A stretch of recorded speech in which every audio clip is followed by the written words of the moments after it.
Se um homem tiver 100 ovelhas e uma delas se perder, o que vocês acham que ele fará? Não deixará as outras 99 nos montes e sairá à procura da perdida? E se a encontrar, eu lhes digo a verdade, ele se alegrará por causa dela, mais que pelas 99 que não se perderam. Da mesma forma, não é a vontade de meu Pai no céu que nenhum desses pequeninos se perca. Oremos ao Senhor. Pai, essa é a tua palavra e ela por si só, Senhor, já traz a nós a mensagem do Evangelho. Ela carrega a vida, carrega, Senhor, para a nossa vida a eternidade. E nós precisamos apenas abrir o nosso coração. Por isso, Espírito Santo de Deus, dá-nos o entendimento para compreendermos a tua palavra. E quando essa palavra cair em nosso coração, que ela multiplique 30, 60 e 100 por um. Amém? Igreja, nós, quando fazemos um panorama das Escrituras Sagradas, nós vamos ver que do livro de Gênesis até o Apocalipse, existe uma mensagem central. Nós vamos encontrar Jesus contido desde Gênesis até o Apocalipse. No Antigo Testamento, as Escrituras anunciam que virá um Messias. E no Antigo Testamento, nós vamos ver que esse Messias chegou, morreu e ressuscitou. E agora, em nós, a sua igreja, existe uma expectativa da sua volta para que junto nós possamos morar com ele na eternidade. Quando o homem, por causa do seu livre-arbítrio, decidiu pecar, quando Adão e Eva, no jardim do Éden, Gênesis capítulo 3, decide pecar, decide se separar de Deus, a palavra nos fala que o homem foi criado, Gênesis 1:26, a imagem e a semelhança de Deus. Mas o que quer dizer essa imagem e semelhança? Não quer dizer que você é fisicamente igual a Deus. Até porque Jesus, na eternidade passada, quando nós ainda não havíamos sido criados, ele não era carne. Ele se encarnou, conforme fala o Evangelho, conforme João, que ele se encarnou depois da eternidade, quando o homem pecou, ele decidiu pecar, aí veio o plano do Senhor para que ele se encarnasse. Então, imagem e semelhança quer dizer que o homem, quando foi criado por Deus, ele era justo como Deus, era santo como Deus. Então, isso é imagem e semelhança de Deus. Então, quando o homem decidiu pecar, ele perdeu essa imagem e semelhança.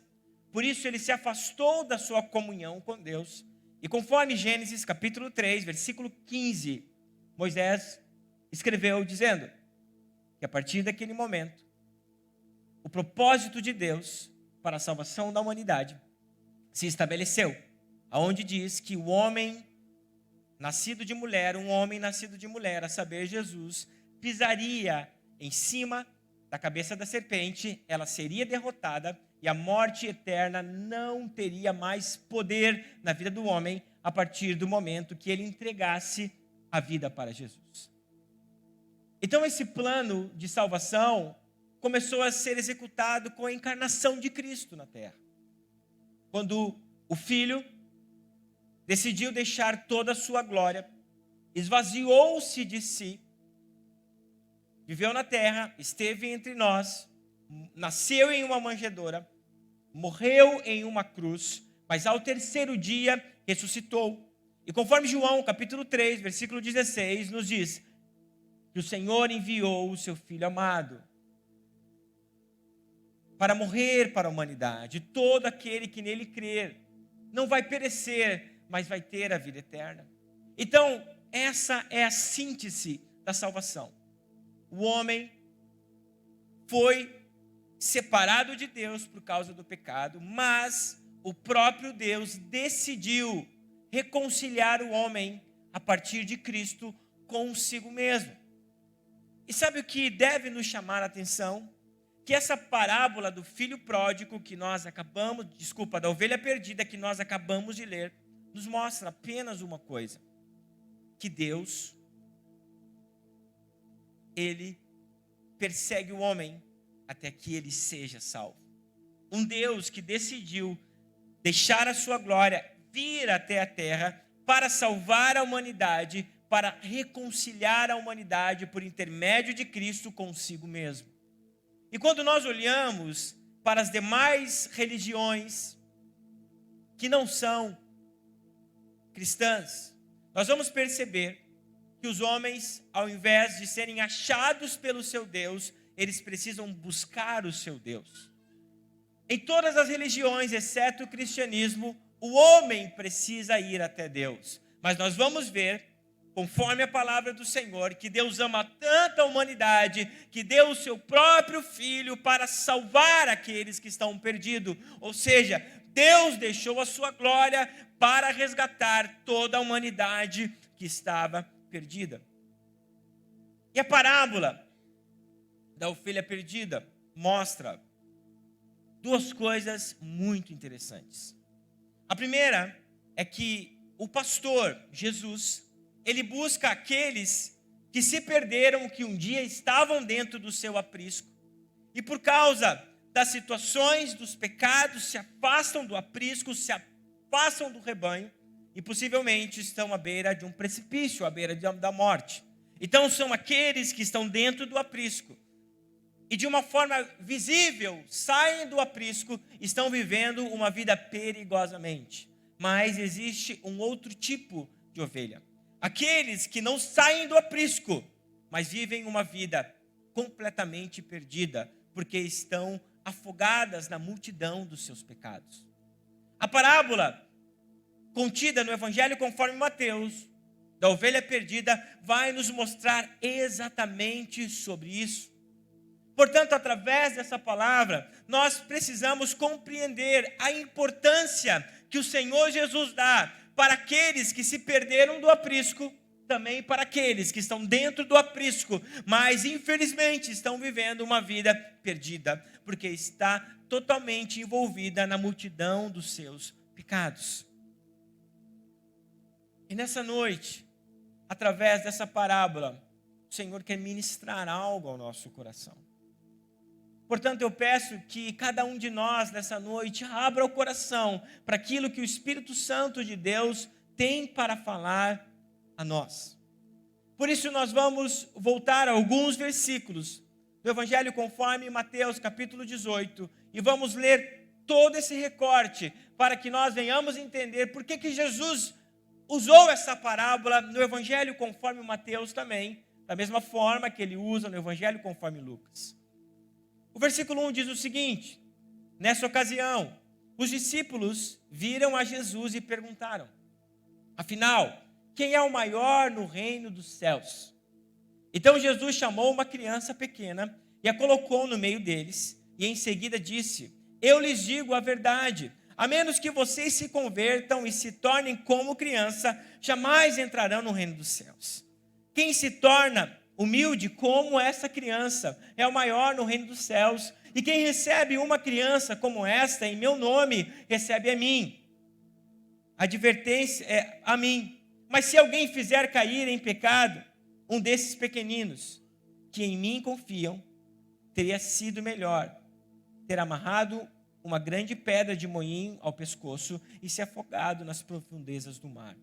Quanto ao sofrimento haverá no mundo por causa das tentações para o pecado, ainda que elas sejam inevitáveis, aquele quem as provoca terá sofrimento ainda maior.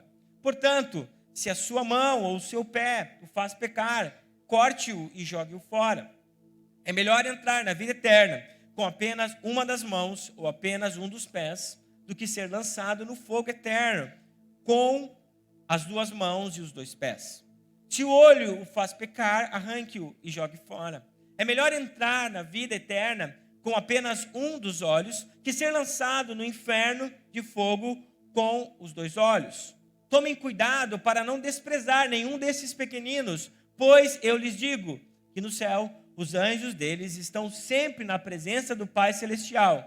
E o Filho do Homem veio para salvar os que estão perdidos. Aí Jesus começa a contar a parábola da ovelha perdida. Versículo 1, deixa para mim em tela. Mateus, ele está dando sequência em algo que acontece lá no capítulo 17. No finalzinho,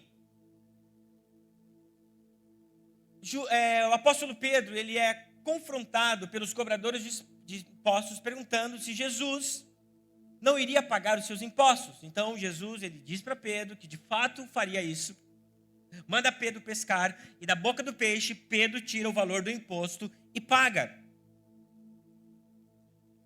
o imposto de Jesus.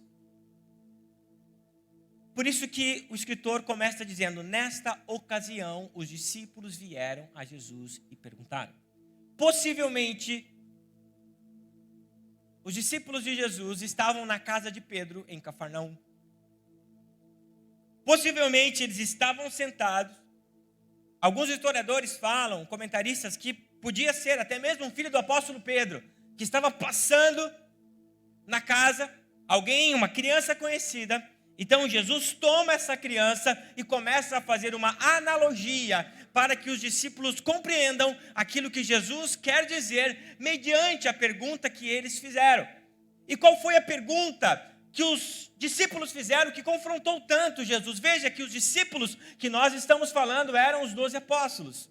Pessoas que andavam com Jesus, pessoas que percorreram um grande caminho e viram Jesus anunciando sobre o reino. Viram Jesus falando sobre esse reino que não estava por vir, mas havia sido inaugurado por causa dele, porque o rei do reino chegou.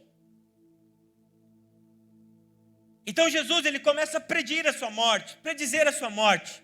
Jesus começa a falar que ele iria morrer, que ele iria para um reino, que ele iria governar. E sabe de uma coisa? A primeira coisa que eu quero que você pense comigo, não quer dizer que nós estamos na igreja, ou porque estamos na igreja que nós somos salvos. Não quer dizer, porque nós estamos na igreja que nós entendemos o Evangelho. Não quer dizer, porque nós estamos na igreja que nós entendemos Jesus. A pergunta dos discípulos para Jesus mostrava que eles não entendiam de fato quem era Jesus e o que ele estava fazendo aqui na terra. Mostra que eles não entendiam o que era o reino do céu. O conceito de reino, de Messias e salvação dos judeus daquela época, dos religiosos, era que viria um rei, um Messias, muito parecido como Davi, e livraria a nação de Israel da opressão de Roma.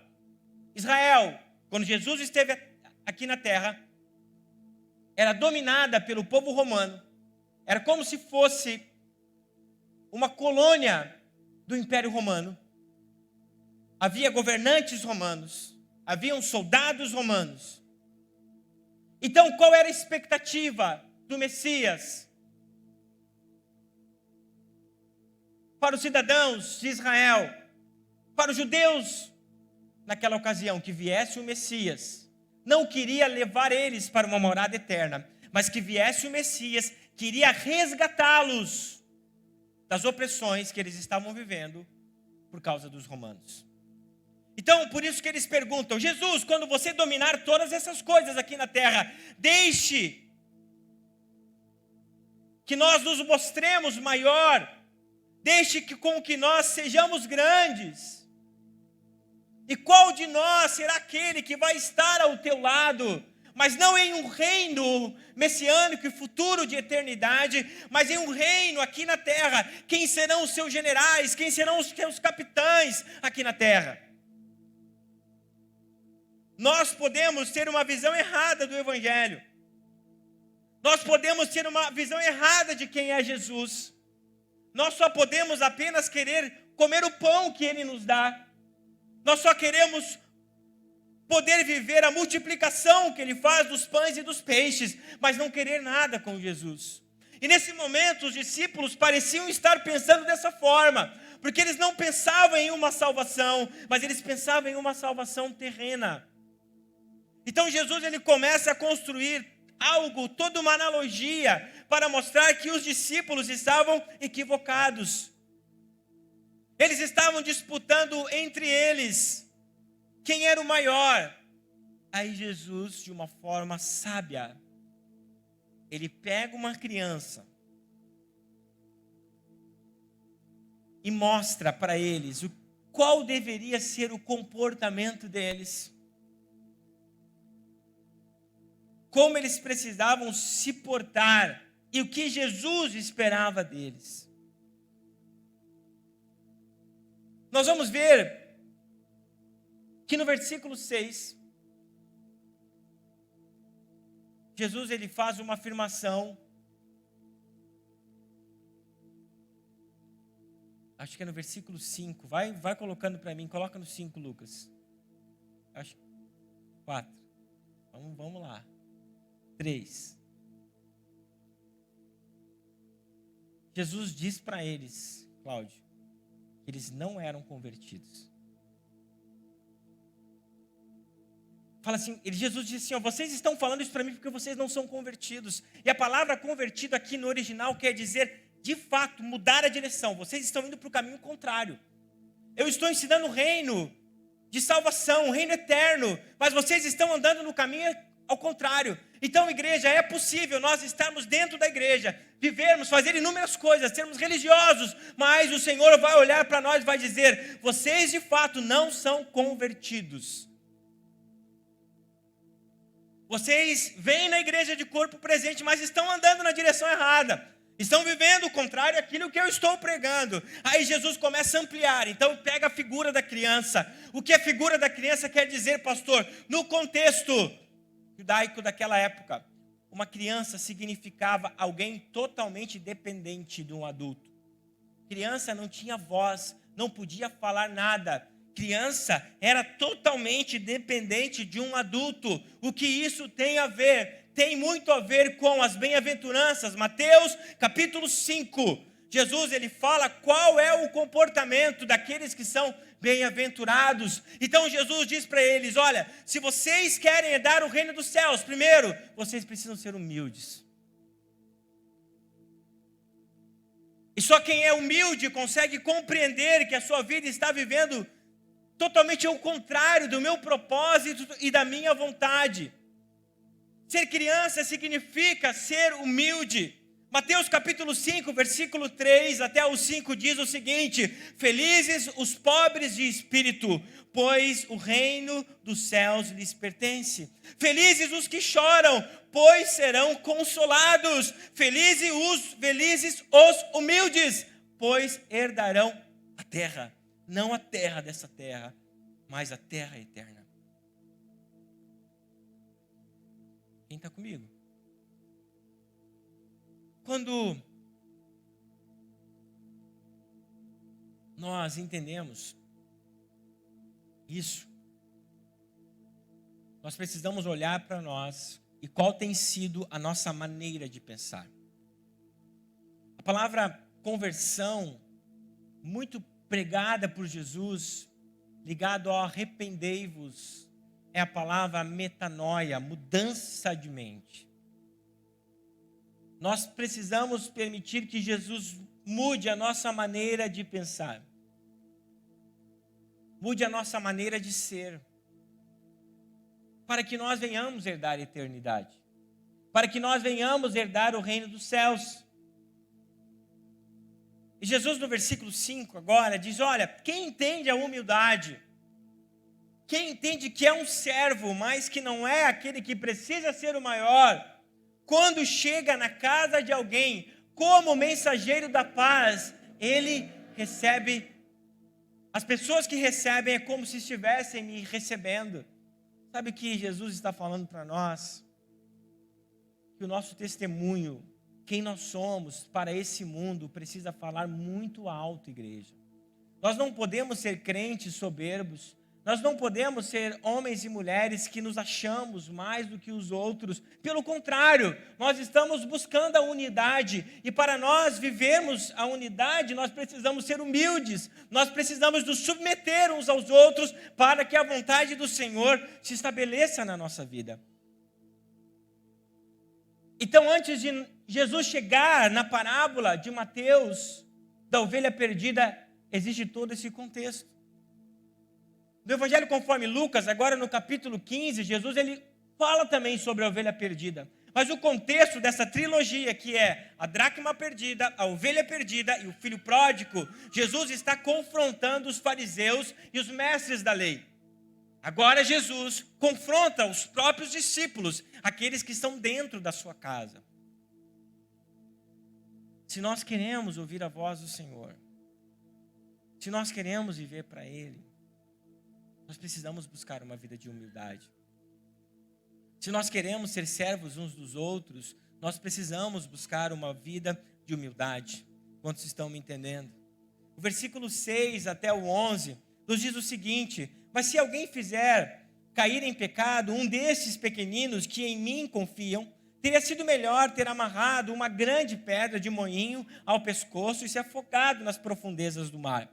Quanto sofrimento haverá no mundo por causa das tentações para o pecado, ainda que elas sejam inevitáveis, aquele que as provoca terá sofrimento ainda maior. Portanto, se a sua mão ou o seu pé o faz pecar, corte-o e jogue fora. É melhor entrar na vida eterna com apenas uma das mãos ou apenas um dos pés do que ser lançado no fogo eterno com duas mãos, os dois pés. Só um pouquinho, gente.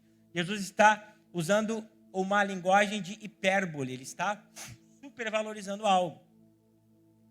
De fato, ao pé da letra, Jesus não está mandando você cortar a sua mão, não está mandando você cortar o seu pé. Ele está dizendo que você precisa fazer equiparar a grandeza disso, se afastar do mal. Então, se o seu olho te condene, é como se Jesus dizendo: pare de olhar, pare de pecar. Porque o olho pode levar você para a condenação. Como eu não abro muito essa parte no versículo, também quando Jesus fala, se você fizer um pequenino pecar, coloque uma pedra de moinho. Essa pedra de moinho era usada lá no tempo de Jesus, era uma pedra muito grande, que era levado por mulas, eram as mulas que faziam com que esse moinho rodasse. Então era algo muito gigantesco. Jesus diz: amarre essa pedra e se atire, se afogue. Jesus não está falando sobre suicídio, mas está dizendo que quem faz outra pessoa pecar é algo muito condenável, é algo muito sério que está acontecendo. Versículo 8, voltando para lá. É melhor, 9. E se seu olho faz pecar, arranque-o, jogue-o fora. É melhor entrar na vida eterna com apenas um dos olhos do que ser lançado ao inferno de fogo com os dois olhos. Tomem cuidado para não desprezar nenhum desses pequeninos, pois eu lhe digo que no céu os anjos deles estão sempre na presença do meu Pai celestial.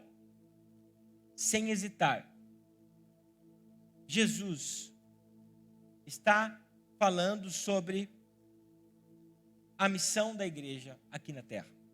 Nessa parte do versículo, Jesus está falando sobre o cuidado da igreja. É explícito o que Jesus fala. Agora, tirando essa figura analógica de humildade da criança, Jesus começa a falar sobre a dependência da criança. Sobre a dependência que uma criança tem de um adulto, para comer, para fazer todas as coisas. Então, Jesus pega agora esses pequeninos com aqueles que estão começando na fé, com aqueles que entregaram a sua vida para Jesus, estão começando a trilhar um caminho para a salvação, estão começando a trilhar um caminho na santificação. Então Jesus ele olha para nós que somos irmãos mais velhos, adultos, não somos mais neófitos, dizendo: olha, vocês precisam conduzir esses que estão começando o seu caminho na fé. Você que é mais velho na igreja, você, meu irmão, que está mais tempo na igreja, você tem maturidade para conduzir o seu irmão mais novo para o caminho da salvação. Então Jesus, ele faz um alerta. Olha, agora olhando para os discípulos de novo, se vocês forem arrogantes, se vocês não forem humildes, vocês poderão fazer esses pequeninos na fé tropeçar. Então Jesus, ele fala que a igreja precisa viver uma vida plena de discipulado, uma vida plena de ensino. Nós precisamos servir de testemunhos para aqueles que estão recém chegando na fé. Nós, igreja, que entregamos a nossa vida para Jesus, precisamos ser parecidos com Ele. Nós precisamos olhar para as pessoas que estão recém começando e dizer: você pode olhar para mim e se espelhar em mim. É claro que você precisa olhar para Jesus, mas eu posso levar você a cada vez mais conhecer Jesus. Isso fala sobre o testemunho que nós precisamos mostrar para o mundo, mostrar para aqueles que estão recém chegando na fé. Quantos estão entendendo o que eu estou falando? Paulo, compreendendo muito bem isso, ele escreve aos Coríntios, em sua primeira carta, do capítulo 11, no versículo 1, sejam meus imitadores, como eu sou imitador de Cristo. Nós não podemos, por causa do nosso mau exemplo, fazer os pequeninos na fé pecarem. Você, meu irmão, foi chamado para ser um exemplo e para conduzir as pessoas para a salvação. Dentro de todo esse contexto, Jesus fala sobre a busca desses pequeninos na fé que se perderam. Aí ele conta a parábola da ovelha perdida. Tomem cuidado para não desprezar nenhum desses pequeninos, pois eu lhes digo que no céu os anjos deles estão sempre na presença do meu Pai Celestial. E o Filho do Homem veio para salvar os que estão perdidos. Que perdidos são esses, pastor? Os pequeninos que se desviaram, que não tiveram fé suficiente, que tropeçaram, que estão na beira do penhasco, estão quase morrendo. Aí Jesus começa a falar para esses pequeninos: se um homem tiver 100 ovelhas, em uma delas se perder, o que vocês acham que ele fará? Não deixará as outras 99 nos montes e sairá à procura da perdida? Se eu encontrar, e se a encontrar, eu lhes digo a verdade, ele se alegrará por causa dela, mais do que pelas 99 que não se perderam. Da mesma forma, não é a vontade de meu Pai no céu que nenhum desses pequeninos se percam.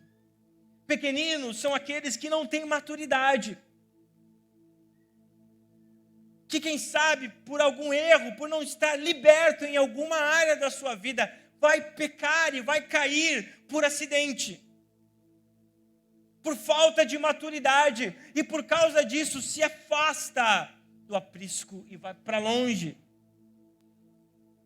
Se afasta do aprisco porque está com vergonha dos seus pecados. Se afasta do aprisco porque pensa que não é bom suficiente para seguir Jesus. Mas também existe aqueles que estão dentro do aprisco e por causa das suas multidões de pecados se sentem perdidos dos despenhadeiros da vida, porque não se acham bons suficientes para amar Jesus.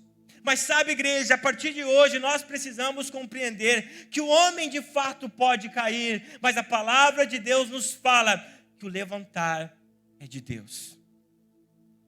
O cair é do homem, mas o levantar é de Deus. O salmista fala no Salmo 145, versículo 14, o Senhor ajuda os que caíram e levantam os que estão encurvados sobre o peso de suas cargas.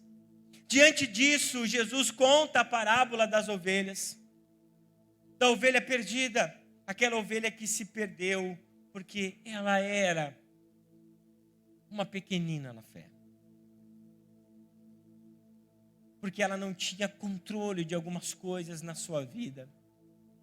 Sabe, igreja, muitas vezes nós somos essa ovelha perdida. Muitas vezes nós somos a ovelha que se perde, até mesmo dentro da igreja. Ou quem sabe você é aquela ovelha que se afastou do seu aprisco está vivendo perigos e você vai dizer: pastor, o que o Senhor pensa de mim? Você que está me vendo aqui ou em casa, que está sofrendo com os seus pecados e pergunta: o que o Senhor pensa de mim? Eu não mereço, eu não sou digno. O que o Senhor pensa de mim? Sabe o que eu quero que você entenda nessa noite? Que Ele ama você incondicionalmente. Que Ele ama você ao ponto de ir procurá-lo, deixar aquelas 99 ovelhas que estão super bem, que são crescidas na fé, que vivem a humildade, a pobreza de espírito para com o Senhor, e são bem-aventuradas, e vai atrás daquela ovelha que está no despenhadeiro, porque Ele morreu para todos que querem viver a vida eterna. O Senhor, Ele nos ama. E a ovelha, igreja, ela não foi escolhida na analogia simplesmente por ser bonitinha. A minha esposa ama muito ovelhinhas. Ela não é, meu amor. Ela tem uma ovelhinha que ganhou lá em Israel. Ela coloca as mãos nas ovelhinhas. E você conhece a Priscila, né? Coloca as mãos nas ovelhinhas. Perigo. Não é porque ela é fofinha. A minha esposa é fofinha, né? Não é agora não é porque a ovelhinha é fofinha que Jesus escolheu. Não morde, né? Não é porque a ovelha é bonitinha, meu querido Luiz, que Jesus escolheu a ovelhinha. É porque a ovelhinha ela tem uma característica de dependência. Ela é tola. Ela precisa andar em rebanho. Ela depende do seu pastor. Ela depende do cuidado. Ela depende de ser guiada. Ela precisa ser conduzida.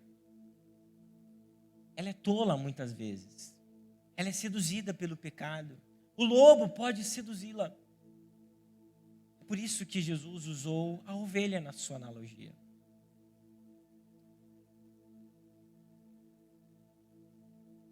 Mas nós precisamos entender quem é o pastor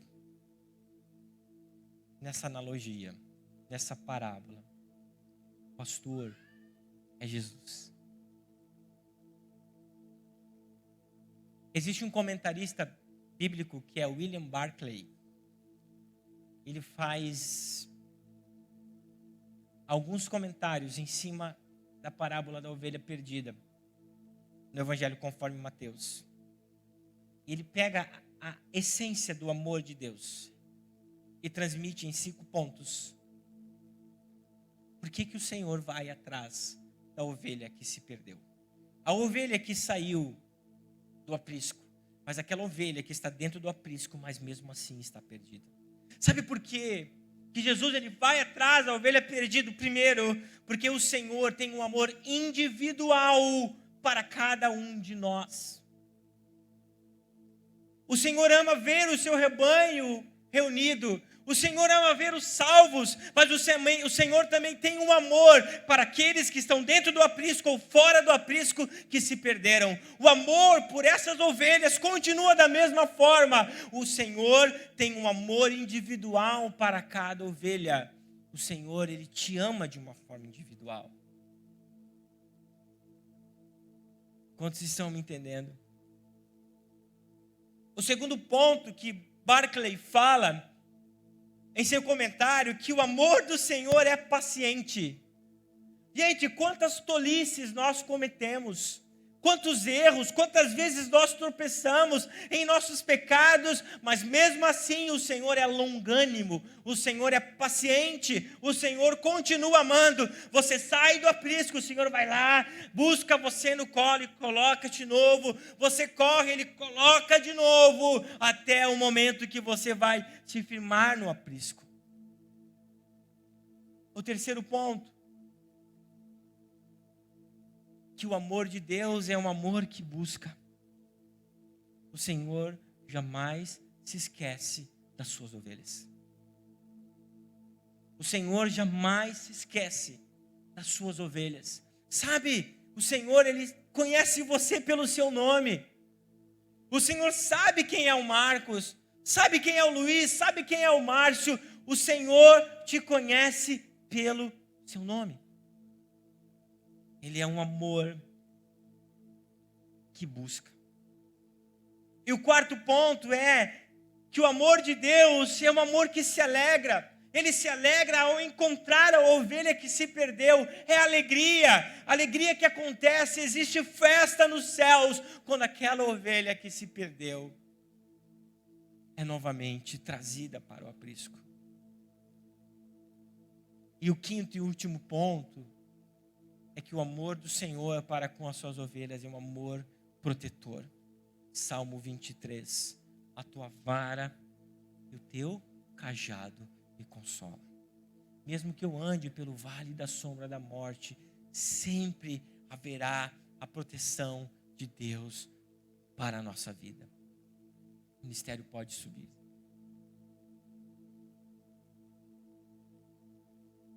Portanto, a ovelha que se perdeu, ou a ovelha que está perdida dentro do aprisco, jamais será esquecida pelo bom pastor.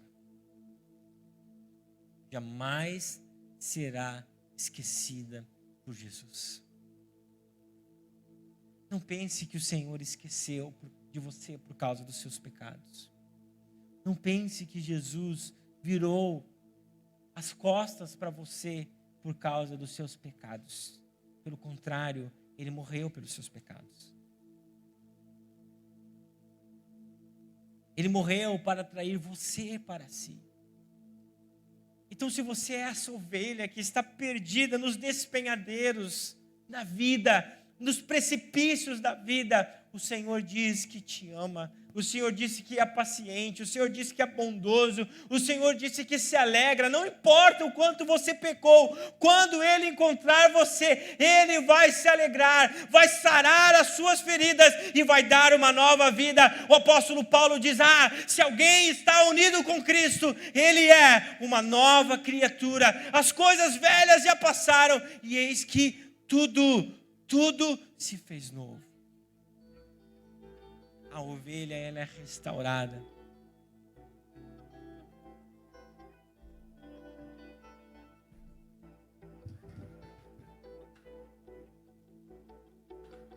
A ovelha é restaurada. A ovelha é restaurada. Sabe o que Jesus falou? João capítulo 10.